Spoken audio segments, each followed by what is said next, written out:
ನೇರವಾಗಿ ನಿಮಗೆಲ್ಲ ಗೊತ್ತಿದೆ. ನಾನು ಆಲ್ರೆಡಿ ನಿನ್ನೆ ಧಾರವಾಡ ಪ್ರೆಸ್ ಮೀಟ್ ಹೇಳಿದ್ದೀನಿ, ಇವತ್ತು ಬೆಳಗಾವಿ ಪ್ರೆಸ್ ಮೀಟ್. ನನ್ನ ನಾಲಿಗೆಯನ್ನು ಹೇಳಿ ಯಾಕೆ ನಾವು ಹೊಲಸು ಮಾಡ್ಕೊಳ್ಳಿ? ಈಗ ನೋಡ್ರಿ, ಅಲ್ಲಿ ಎಲ್ಲ ಯಡಿಯೂರಪ್ಪನವರು ಮಾಡಿರ್ತಕ್ಕಂಥ ಕುತಂತ್ರ, ಅವತ್ತು ಮೀಸಲಾತಿಯನ್ನ ಕೊಡ್ಲಾರಕ್ಕೆ ಒಂದು ಕುತಂತ್ರ ಮಾಡಿದ್ರು. ಇವತ್ತು ಬಸವನಗೌಡ ಪಾಟೀಲ್ ಯತ್ನಾಳ್ ಜನಪ್ರಿಯತೆ ಎಲ್ಲಿ ಅವರು ರಾಜ್ಯದ ಮುಖ್ಯಮಂತ್ರಿ ಆಗ್ತಾರೋ, ಎಲ್ಲಿ ಅವರು ರಾಜ್ಯಾಧ್ಯಕ್ಷರಾಗ್ತಾರೋ, ಈ ಒಂದು ಹೊಟ್ಟೆ ಕಿಚ್ಚು ಕಾರಣಕ್ಕೋಸ್ಕರವಾಗಿ ಇವತ್ತು ಕುತಂತ್ರ ಮಾಡಿದ್ರೆ ಅಂತ ಅನುಮಾನ ನಾನು ಹೇಳ್ತೇನೆ. ಇಡೀ ರಾಜ್ಯ ಜನತೆ ಹೇಳ್ತೇನೆ, ಇಡೀ ಸೋಷಿಯಲ್ ಮೀಡಿಯಾ ಹೇಳ್ತಾ ಇದೆ. ಆ ಕಾರಣಕ್ಕೋಸ್ಕರವಾಗಿ ಅವತ್ತು ಮೀಸಲಾತಿಗೆ ವಿರೋಧ ಮಾಡುವಂಥ ಮನಸ್ಸುಗಳೇ ಇವತ್ತು ಬಸವನಗೌಡ ಪಾಟೀಲ್ ಯತ್ನಾಳ್ ಕುತಂತ್ರ ಮೂಲಕವಾಗಿ ಉಚ್ಚಾಟನೆ ಮಾಡೋ ಪ್ರಯತ್ನ ಮಾಡಿದ್ದಾರೆ. ಬಸವನಗೌಡ ಯತ್ನಾಳ್ ಅವರು ನಿಮ್ಮ ಸಮಾಜದ ಒಬ್ಬ ಪ್ರಭಾವಿ ನಾಯಕರು. ಅವ್ರಿಗೆ ಈ ರೀತಿ 6 ವರ್ಷ ಉಚ್ಚಾಟನೆ ಆದ ತಕ್ಷಣ ನಿಮ್ಮ ಸಮಾಜ ತಕ್ಷಣ ಬೀದಿಗಿಳಿದು ಹೋರಾಟ ಅವರ ನೆರವಿಗೆ ಧಾವಿಸಬೇಕಾಗಿತ್ತು. ಎಲ್ಲ ಕಡೆ 13ನೇ ತಾರೀಕಿಗೂ ಎಲ್ಲ ತಾವು ಆರಿದ ಮೇಲೆ ಎಲ್ಲ ಕಡೆ ನಮ್ಮ ಸಮಾಜದವರು ಪ್ರತಿಭಟನೆ ಮಾಡಕತ್ತಾರೆ. ಈಗಾಗಲೇ ಗೋಕಾಕ್ ತಾಲೂಕಿನ ಫಸ್ಟ್ ಬಳುಗೋಳ ಹಳ್ಳಿಯವರು ಅವ್ರು ಇವತ್ತು ಅಲ್ಲೇ ಪ್ರತಿಭಟನೆ ಮಾಡೋ ಪ್ರತಿಭಟನೆ ಮಾಡಿದ್ದಾರೆ. ಬೈಲಹೊಂಗಲ ತಾಲೂಕಿನವ್ರು ಈಗಲೇ ಬೈಕ್ ರ್ಯಾಲಿ ಮಾಡಿ ಪ್ರತಿಭಟನೆ ಮಾಡಿದ್ದಾರೆ. ವಿಜಯಪುರದ ಪ್ರತಿಭಟನೆ ಅಲ್ಲಿ ಹಳ್ಳಿ ವೈಯಕ್ತಿಕವಾಗಿ ಹೋರಾಟ ಇಡೀ ಸಮಾಜದವರು ನೋಡ್ರಿ, ಆಯಾ ತಾಲೂಕು ಮಟ್ಟದಲ್ಲಿ ಜಿಲ್ಲಾ ಮಟ್ಟದಲ್ಲಿ ನಮ್ಮ ಸಮಾಜ ವಾಲಂಟಿಯರ್ ಪ್ರತಿಭಟನೆ ಮಾಡಕತ್ತಾರೆ. ರಾಜ್ಯ ಮಟ್ಟದ ಪ್ರತಿಭಟನೆಯನ್ನು ಬೆಳಗಾವಿಯಲ್ಲಿ ಏಪ್ರಿಲ್ 13 ಮಾಡ್ತೀವಿ. 10ನೇ ತಾರೀಕು ಒಳಗಾಗನೆ ಆದೇಶ ಪತ್ರ ಪಡೆದೇ ಹೋದರೆ 13 ಗೃಹ ಪ್ರತಿಭಟನೆ ಸಮಿತಿ ಮಾಡ್ತೀವಿ. ಅವತ್ತು ನಮ್ಮ ಅಂತಿಮ ನಿರ್ಧಾರವನ್ನು ನಾವು ಕೈಗೊಳ್ತೀವಿ. 13 ತಾರೀಕು ಅನೌನ್ಸ್ ಮಾಡ್ತೀವಿ. ನಾವು 13 ತಾರೀಕಿನ ಬೃಹತ್ ಪ್ರತಿಭಟನಾ ಸಭೆಯಲ್ಲಿ ಪಂಚಮ ಶಾಲೆಗಳ ನಡೆ ಏನಂತ ಅವತ್ತು ನಾವು ಅನೌನ್ಸ್ ಮಾಡ್ತೀವಿ. ನಾವು ಅಂತ ನೋಡ್ರಿ, ಈಗಾಗಲೇ ಅವರು ಲಾಠಿ ಇಟ್ಟು ಮಾಡೋದು, ಅವಮಾನ ಮಾಡೋದು, ಅವ್ರನ್ನ ದೂರ ಇಟ್ಟೇವಿ. ಇವರು ನಮ್ಮ ಲೀಡರ್ನ ಹತ್ತಿಕ್ಕಿ ಇವ್ರನ್ನ ಎರಡನ್ನೂ ಸಮಾನವಾಗಿ ದೂರೀಕರಿಸಿ ಪರ್ಯಾಯವಾಗಿ ಆಲೋಚನೆ ಹೆಂಗೆ ಸಂಘಟನೆ ಮಾಡಬೇಕು, ಜನರಲ್ಲಿ ಹೆಂಗೆ 3 ವರ್ಷಗಳ ಕಾಲ ಹೆಂಗೆ ಜಾಗೃತಿ ಮಾಡಬೇಕು, ನಮ್ಮ ಜನರನ್ನ ಯಾವ ರೀತಿ ಎಜುಕೇಟ್ ಮಾಡಬೇಕು ಚರ್ಚೆ ಮಾಡ್ತಾನೆ. ಚರ್ಚೆ ಮಾಡ್ಕೊಂಡು 16 ಶಕ್ತಿ ಎಲ್ಲರೂ ಬೇಕಾದ್ರೆ ಅವ್ರಿಗೆ ಬಸವನಗೌಡರು ಕೇವಲ ಪಂಚಮಸಾಲಿ ಲಿಂಗಾಯತ ನಾಯಕರಲ್ಲ, ಅವ್ರ ಎಲ್ಲ ಜನಾಂಗದವ್ರ ಮೇಲೆ ಅಭಿಮಾನ ಇತ್ತು. ಅವ್ರ ಮೇಲೆ ಎಲ್ಲ ಸಂಘ ಅಭಿಮಾನ ಇತ್ತು. ಎಲ್ಲರೂ ಬರ್ತಾರೆ, ಎಲ್ಲರೂ ಸಹಯೋಗ ಪಡ್ಕೊಂಡು ಎಲ್ಲ ಸಹಕಾರ ಪಡ್ಕೊಂಡು 13 ತಾರೀಕು ನಾವು ದೊಡ್ಡ ಪ್ರಮಾಣದಲ್ಲಿ ಸಮಾವೇಶ ಆಗುತ್ತೆ, ಪ್ರತಿಭಟನೆ ಪ್ಲಸ್ ಸಮಾವೇಶ ಎರಡು ಮಾಡೋದು. ಇಲ್ಲ, ನಾವು ನೋಡ್ರಿ ಪಕ್ಷ ಕಟ್ಟೋದು ಬಿಡೋದು ನನಗೆ ಸಂಬಂಧಪಟ್ಟಿದ್ದಲ್ಲ. ಅದು ನಮ್ಮ ಪಕ್ಷದ ನಮ್ಮ ಸಮಾಜದ ನಾಯಕರು ಚರ್ಚೆ ಮಾಡಿ.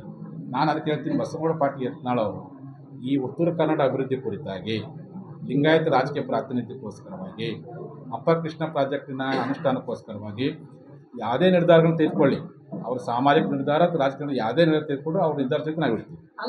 ಬಹಿರಂಗವಾಗಿ ಅವರು ಅವ್ರ ಪಕ್ಷದ ನಾಯಕರ ಬಗ್ಗೆ ಮಾತಾಡ್ತಿದ್ರು, ಬಹಿರಂಗವಾಗಿ ಹೋದಲ್ಲಿ ಬಂದಲ್ಲೆಲ್ಲ ಮಾತಾಡ್ತಾ ಇದ್ರು. ಈ ಪಕ್ಷದ ನಾಯಕರು ಅವ್ರ ಸ್ವಭಾವ ಗೊತ್ತೇ ಐತಿ, ನೇರವಾಗಿ ಮಾತಾಡೋಂಥ ಅವ್ರು ಎದಕ್ಕೆ ಮಾತಾಡ್ತಿದ್ರು?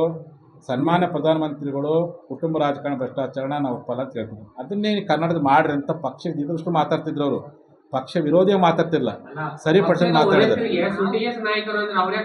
ಅಲ್ಲ, ಅದನ್ನ ಕುತ್ಕೊಂಡು ಸರಿಪಡಿಸ ಈಗ ಅಂತ ಅವ್ರಕ್ಕಿಂತ 1000 ಪಟ್ಟು ತಪ್ಪು ಮಾಡಿದವರು ಪಕ್ಷ ಹೊಡೆದಂತ ಮಾಡಿದ್ರೆ ಅವ್ರು ಯಾಕೆ ಕ್ಷಮಿಸಿರಿ ನೀವು? ನಾವು ಒಬ್ಬ ವ್ಯಕ್ತಿ ಅವ್ರು ನಮ್ಮ ಸಮಾಜ ಮೀಸಲು ನಾಯಕರ ಕಾರಣಕ್ಕೆ ನಾವು ಇವತ್ತು ಅವ್ರಿಗೆ ಬೆಂಬಲ ನಿಂತೇವೆ. ಅಲ್ಲ ಅಲ್ರಿ, ನಮಗೆ ನೋಡ್ರಿ ನಮ್ಮ ಹೋರಾಟಕ್ಕೆ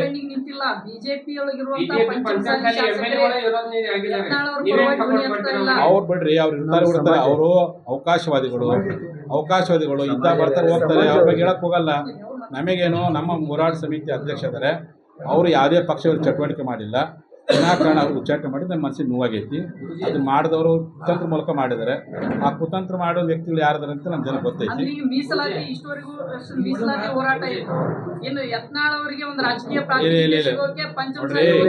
ಮೀಸಲಾತಿ ಹೋರಾಟ ನಮ್ಮ ಪ್ರಥಮ ಆದ್ಯತೆ. ಆ ಹೋರಾಟ ಮಾಡುವಂತ ನಾಯಕರುಗಳ ಅನ್ಯಾಯವಾದಾಗ ಅವ್ರ ಪರ ನಿಲ್ಲುವುದು ನಮ್ಮ ಕರ್ತವ್ಯ.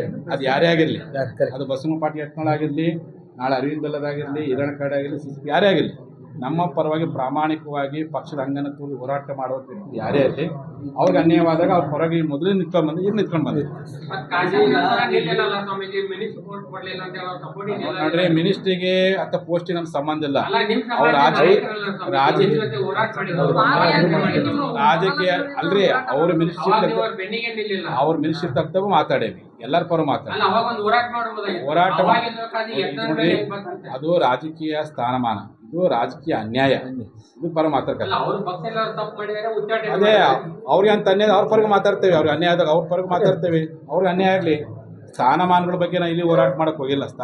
ಬಗ್ಗೆ ಸರ್ಕಾರಕ್ಕೆ ಆ ಪಕ್ಷ ವರಿಷ್ಠರಿಗೆ ಆಗ್ರಹ ಮಾಡ್ತೀವಿ. ಇದು ಏನಪ್ಪ ಅಂದರೆ ವಿನಾಕಾರಣ ಉಚ್ಚಾಟನೆ ಮಾಡ್ತಕ್ಕಂಥ ಕ್ರಮ ನಮ್ಮ ಜನಕ್ಕೆ ನೋವಾಗಿದೆ, ನಾವು ಖಂಡಿಸ್ತೀವಿ. ಅಲ್ಲ, ಉತ್ತರ ಕರ್ನಾಟಕ ಪ್ರತ್ಯೇಕವಾಗಿ ಕೇಳ್ಬಿಟ್ಟಿರಲ್ಲ.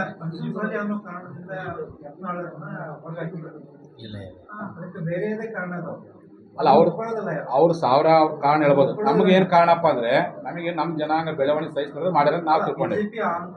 ಅವ್ರು ಸಾವಿರ ಹೇಳ್ಕೊಂಡು ಅವ್ರ ಕಾರಣ ಹೇಳ್ಕೊಬೋದ್ರಿ. ಒಳ ಉದ್ದೇಶ ಏನಿಲ್ಲ, ಅವ್ರ ಪಕ್ಷದ ಏನು ಸಾವಿರ ನಿರ್ಧಾರ ಮಾಡ್ಕೊಳ್ಳಿ, ಅವ್ರ ದೃಷ್ಟಿ ಏನೇ ಇಲ್ಲ. ನಮ್ಗೆ ಏನು ಅನ್ಸುತ್ತಪ್ಪ ಅಂದರೆ ನಮ್ಮ ಜನಾಂಗ ನಾಯಕಗಳನ್ನೇ ಟಾರ್ಗೆಟ್ ಮಾಡಕತ್ತಾರೆ.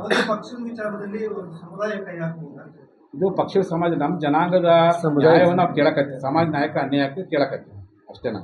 ನಮ್ಮ ಜನಾಂಗ ನಾಯಕರ ಅನ್ಯಾಯ ಆಗೈತಿ, ಅನ್ಯಾಯ ಆಗಬಾರ್ದು. ನಿಮಗೆ ದುಡ್ದಾರ ನೀವು ಅವ್ರಿಗೆ ಹೇಳ್ಬೋದಾಗಿತ್ತು. ಹೋದಲ್ಲಿ ಬಂದಲ್ಲಿ ಅವ್ರು ರಾಷ್ಟ್ರೀಯ ನಾಯಕರನ್ನ ಬೈಯುವಾಗ ನೀವೊಬ್ರು ಸಮಾಜದ ಅವರಿಗೆ ನಾಯಕರನ್ನ ಬೈದ್ರೆ ಮಾಡಿದ್ರೆ ಬುದ್ಧಿ ಹೇಳಿದ್ರೆ ನಾಯಕರನ್ನ ಪರಿಸ್ಥಿತಿ ಬರ್ತಿರ್ಲಿಲ್ಲ. ನಾಯಕರನ್ನ ಬೈದ್ರೆ ಮಾಡಿದ್ರೆ ಕುಳಿತು ಬಗೆಹರಿಸುವಂಥ ಅವಕಾಶ ಪಕ್ಷ ವರಿಷ್ಠ ಅವಕಾಶ ಇತ್ತು. ಸಂಧಾನ ಮಾಡುವಂಥ, ಹೊಂದಾಣಿಕೆ ಮಾಡುವಂಥದ್ದು. ಉಚ್ಚಾಟನೆ ಮಾಡುವಂಥ ಕ್ರಮ ಸರಿಯಲ್ಲ ಅಂತ ನಾನು ಹೇಳ್ತೇನೆ.